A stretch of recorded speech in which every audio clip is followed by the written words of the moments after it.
பேரறிஞர் அண்ணா காட்டிய பாதை மக்களின் உரிமைக்கும் அரசியல் அறத்திற்கும் அர்ப்பணிக்கப்பட்ட பாதை. ஆனால் அண்ணாவிற்கு பிறகு அவர் துவங்கிய திமுக அந்த பாதையிலிருந்து விலகிச் சென்றது.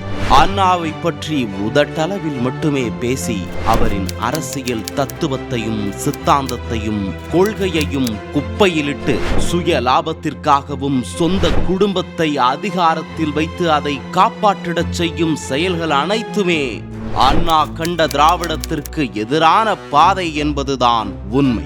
அண்ணா வழி திராவிடம் எனும் லட்சிய பாதையில் நம் மக்களின் மனசாட்சியாக அண்ணாவின் குரலாய் அண்ணா வழி திராவிடம் எனும் இதழ் ஒலிக்கவிருக்கிறது.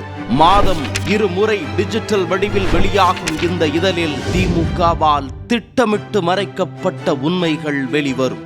காரிருள் சூழ்ந்த தமிழ்நாடு வெளிச்சம் பெறும். அறிஞர் அண்ணாவின் உண்மையான அரசியல் வாரிசுகளாய் அவர் வழியில் மக்களின் வாழ்வினை மாற்றிய புரட்சி தலைவர், புரட்சி தலைவி மற்றும் அவர்களின் அரசியல் வழிகாட்டுதலில் இன்று உண்மையான மக்கள் நலன் பேணும் திராவிடத்தை சவால்களுக்கிடையே துணிச்சலுடன் காத்து நிற்கும் புரட்சி தமிழர் எடப்பாடி பழனிசாமி என அண்ணாவின் வழியில் உண்மையான திராவிடத்தை பேணி நிற்பவர்களை பற்றி பேசவிருக்கும் இதழ் இது.